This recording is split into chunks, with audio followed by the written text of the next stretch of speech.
Hello दोस्तों, मैं आपका दोस्त आपका टीचर आदित्य सर। आज हम लोग स्टार्ट करेंगे महात्मा गांधी काशी विद्यापीठ का राष्ट्र गौरव का पेपर। ये राष्ट्र गौरव का जो पेपर है वो 2019 का है। ये देखिए एग्जामिनेशन 2019 का पेपर है। और ये पेपर किसके किसके में आता है वो देखिए, बीए में आता है, बीकॉम में, BSc, BSc SG, BMus, BFA. ये बीकॉम में भी आएगा, बीए में भी आएगा, BSc agriculture, BMus, BFA first year में आता है। ठीक है। और ये जो राष्ट्र गौरव का पेपर है ये हमारा ऑप्शनल पेपर है। इसमें 100 क्वेश्चन आते हैं, मल्टीपल चॉइस क्वेश्चन। इसको OMR सीट में भरना होता है। ये देख लीजिए, पेपर का नाम क्या है, राष्ट्र गौरव एवं भारतीय चिंतन। ठीक है। आइए स्टार्ट करते हैं हम लोग क्वेश्चन नंबर 1 से। क्वेश्चन नंबर 1 देखिए क्या लिखता है। जय हिंद का नारा किसने दिया? First option Subhash Chandra Bose, second option Gandhi ji, third option Lokmanya Tilak की, फोर्थ ऑप्शन कोई नहीं। तो जय हिंद का नारा किसने दिया, पहले हम लोग ये क्वेश्चन समझेंगे, उसके बाद चारों ऑप्शन में से कौन सा सही होगा वो हम लोग टिक करेंगे। ठीक है। तो जय हिंद का नारा जो था उसको किसने दिया था? सुभाष चंद्र बोस ने। ऑप्शन नंबर क्या हो जाएगा? ए। जय हिंद का अर्थ क्या होता है ये समझिए। जय हिंद का मतलब होता है भारत की विजय। यह नारा भारतीय क्रांतिकारी आबिद हसन सफरानी द्वारा दिया गया था। इसके बाद यह भारतीयों में प्रचलित हो गया एवं नेताजी सुभाष चंद्र बोस द्वारा आज़ाद हिंद फौज के युद्ध घोष के रूप में प्रचलित किया गया। ठीक है।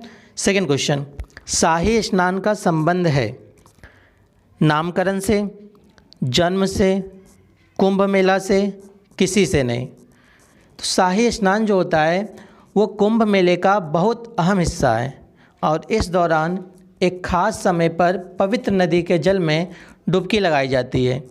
शाही स्नान के समय करीब 13 अखाड़ों के साधु संत उस पवित्र नदी में स्नान करते हैं जिसके किनारे पवित्र कुंभ मेले का आयोजन होता है। ठीक है। तो शाही स्नान का संबंध बताइए किससे है? कुंभ मेला से। Option number C. Next question, question number 3। Arya Samaj के संस्थापक कौन थे? विवेकानंद, दयानंद, केशव चंद्र, बंकिम चंद्र। तो आर्य समाज जो है वो एक हिंदू सुधार आंदोलन है जिसकी स्थापना स्वामी दयानंद ने, किसने की थी? स्वामी दयानंद जी ने। और कब की थी वो भी देखेंगे हम लोग, 1875 में। 1875 में बम्बई में मथुरा के स्वामी विरजानंद की प्रेरणा से की थी। क्वेश्चन नंबर 4, जलियांवाला बाग हत्याकांड का संबंध किससे है या जलियांवाला बाग हत्याकांड कब हुआ था? ठीक है। तो ऑप्शन है 13 अप्रैल 1919, 13 अप्रैल 1920, 13 अप्रैल 1921, 13 अप्रैल 1922। जलियांवाला बाग हत्याकांड जो है वो भारत के पंजाब प्रांत के अमृतसर में स्वर्ण मंदिर के निकट जलियांवाला बाग में 13 अप्रैल 1919 को वैसाखी के दिन हुआ था। तो कौन सा ऑप्शन हो जाएगा? Option number A. Next question, question number 5। Baba Saheb किसे कहा गया? Option A Bhimrao Ambedkar, option B Gandhi ji, option C Dada Bhai Nehru ji, option D Lala Lajpat Rai. समझते हैं। डॉक्टर भीमराव अंबेडकर को भारतीय संविधान का जनक कहा जाता है और बाबा साहब भी किसको कहा जाता है? भीमराव अंबेडकर जी को। तो कौन सा ऑप्शन हो जाएगा? Option number A. Next question, question number 6। Jana Gana मन किसने लिखा? ऑप्शन ए इकबाल ने, ऑप्शन बी कवि Pradeep, option C Bankim Chandra, option D Rabindranath Tagore. तो जन गण मन जो है वो भारत का राष्ट्रगान है जो मूलतः बंगाली में गुरुदेव रविन्द्रनाथ टैगोर द्वारा लिखा गया था। तो कौन सा ऑप्शन हो जाएगा? Option number D. अच्छा, एग्जाम में ये भी क्वेश्चन आ सकता है कि भारत का राष्ट्रीय गीत क्या है? तो भारत का राष्ट्रीय गीत जो है वो वंदे मातरम है। ध्यान समझिएगा, जन गण मन जो है वो राष्ट्रगान है और राष्ट्रगीत क्या है हमारा? Vande Mataram. Next question, question number 7। पर्यावरण दिवस कब मनाया जाता है? 5 जून, 5 मई, 22 अप्रैल, 15 अप्रैल। तो ये आप सभी को पता है कि एनवायरनमेंट डे कब मनाया जाता है? 5 जून को। Option number A. Next question, question number 8, सबसे प्राचीन वेद है। 4 वेद हमारे यहाँ है, ऋग्वेद, यजुर्वेद, सामवेद, अथर्ववेद। तो बोला गया इन चारों वेदों में सबसे प्राचीन वेद कौन है? तो सबसे प्राचीन वेद जो है वो ऋग्वेद है, ऑप्शन नंबर ए। क्वेश्चन नंबर 9, भारतीय राष्ट्रीय कांग्रेस की स्थापना कब हुई? पहला ऑप्शन 1858 में, सेकेंड ऑप्शन 1885 में, थर्ड ऑप्शन 1880 में, फोर्थ ऑप्शन 1890 में। तो भारतीय राष्ट्रीय कांग्रेस की स्थापना जो हुई थी वो 28 दिसंबर 1885 को 28 दिसंबर 1885 को बॉम्बे के गोकुलदास तेजपाल संस्कृत महाविद्यालय में हुई थी और इसके संस्थापक कौन थे? A.O. ह्यूम। क्वेश्चन नंबर 10, देखिए ध्यान से बच्चे, आप लोग को ये जो क्वेश्चन हम दे रहे हैं इसमें केवल ऑप्शन ही हम नहीं बता रहे हैं, इससे रिलेटेड जो भी चीज़ें हैं वो इन्फॉर्मेशन भी आपको प्रोवाइड किया जा रहा है। तो आप क्या करिएगा, इन आंसर के अलावा जो चीज़ें भी हम बता रहे हैं उसको आप नोट कर लीजिएगा, ठीक है। क्वेश्चन नंबर 10, इंडिया गेट कहाँ स्थित है? आगरा में, दिल्ली में, जयपुर में, बम्बई में। तो इंडिया गेट जो है वो दिल्ली में स्थित है, option number B. Question number 11, सम्राट अशोक किस वंश से संबंधित थे? मौर्य वंश, गुप्त वंश, शुंग वंश, इनमें से कोई नहीं। तो चक्रवर्ती सम्राट अशोक जो है वो विश्व प्रसिद्ध एवं शक्तिशाली भारतीय मौर्य राजवंश के महान सम्राट थे। किस राजवंश के? मौर्य राजवंश के।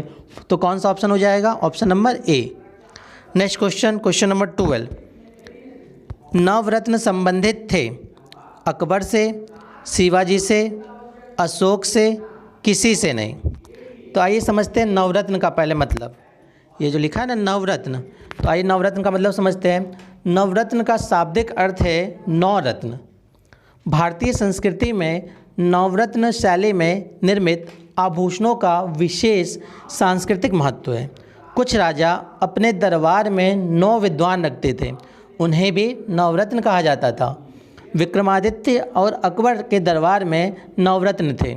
तो यहाँ पे देख लीजिए कौन सा ऑप्शन हो जाएगा? ऑप्शन नंबर ए, अकबर से, ठीक है। Next question, question number 13। Question number 13 देखिए क्या लिखा है, गुलाबी शहर किसे कहते हैं? जयपुर को, आगरा को, जोधपुर, दिल्ली। तो गुलाबी शहर कहते हैं हम लोग जयपुर को, लेकिन इस गुलाबी शहर जो है वो जयपुर का नाम क्यों पड़ा ये भी हम लोग समझेंगे। तो गुलाबी रंग का अपना एक इतिहास है। 1876 में वेल्स के राजकुमार और रानी विक्टोरिया ने भारत का दौरा किया था। चूँकि गुलाबी रंग मेहमानों के स्वागत को दर्शाता है, इसलिए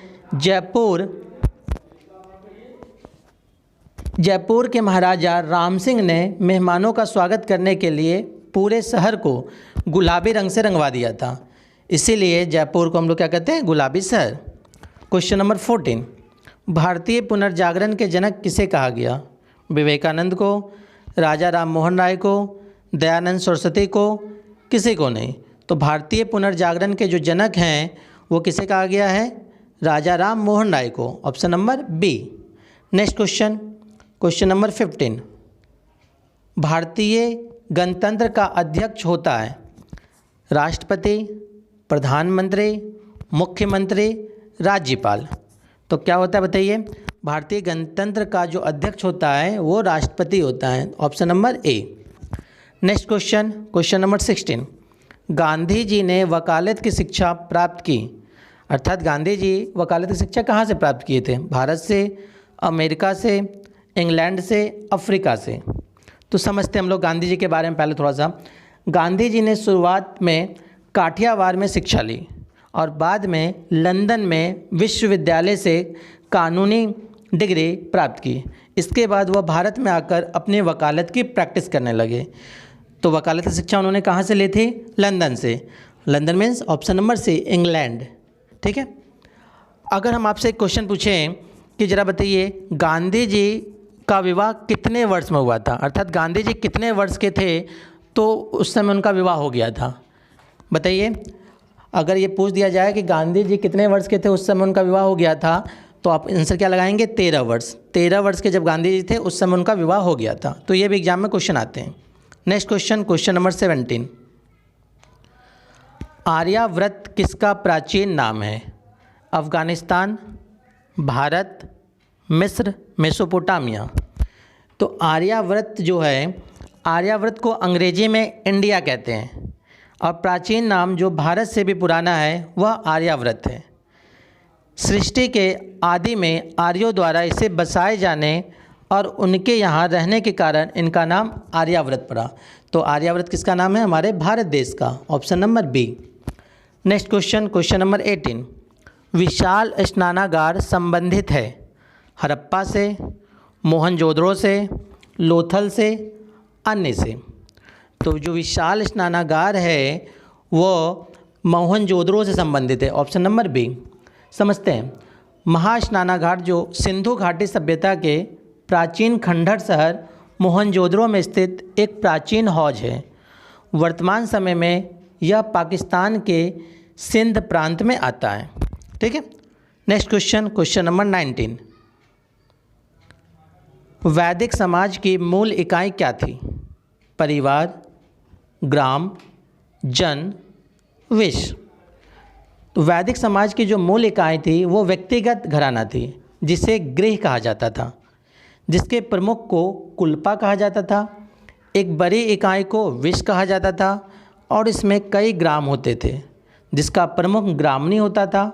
एक बहुत बड़ी इकाई को जन कहा जाता था। क्या कहा जाता था? जन। तो ऑप्शन नंबर क्या हो जाएगा? Option number C. Next question, question number 20, Annaprashan संबंधित है भोजन से, शिक्षा से, संन्यास से, विवाह से। तो अन्नप्राशन संस्कार जो है वो शिशु के 6 या 7 महीने का हो जाने पर किया जाता है। अर्थात जब बच्चे की उम्र जो है वो 6 महीना या 7 महीना हो जाता है तो अन्नप्राशन संस्कार किया जाता है।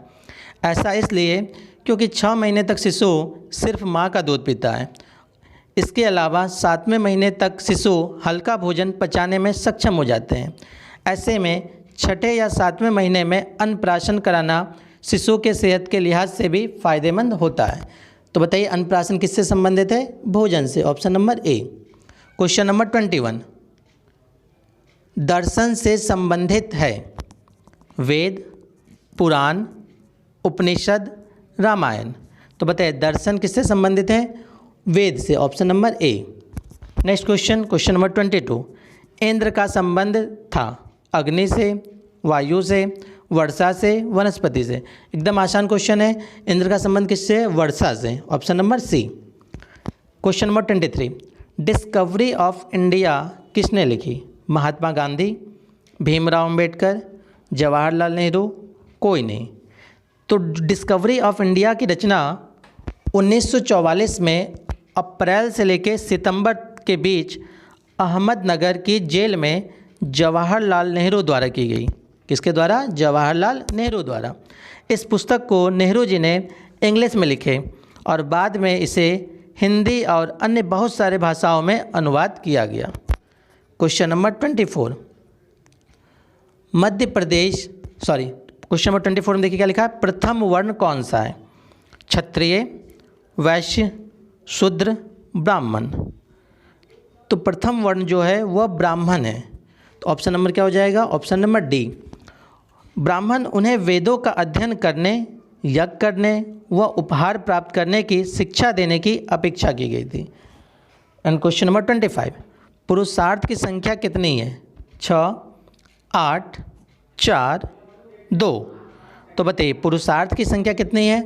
मनुष्य के लिए वेदों में 4 पुरुषार्थ बताए गए हैं। कितने पुरुषार्थ बताए गए हैं? 4। वो 4 क्या क्या हैं? पहला है धर्म, दूसरा है अर्थ, तीसरा काम एंड चौथा मोक्ष। लेकिन चार्वाक दर्शन में केवल 2 ही पुरुषार्थ की मान्यता दिया गया है, अर्थ और काम की। लेकिन डायरेक्ट अगर क्वेश्चन ऐसे पूछे कि पुरुषार्थ की संख्या कितनी है तो आप क्या टिक करेंगे? 4। ऑप्शन नंबर क्या हो जाएगा? सी। ठीक है। इस तरह से हमारा क्वेश्चन नंबर 25 तक कंप्लीट हो गया। इसके आगे क्वेश्चन हम लोग नेक्स्ट लेक्चर में देखेंगे। Thank you.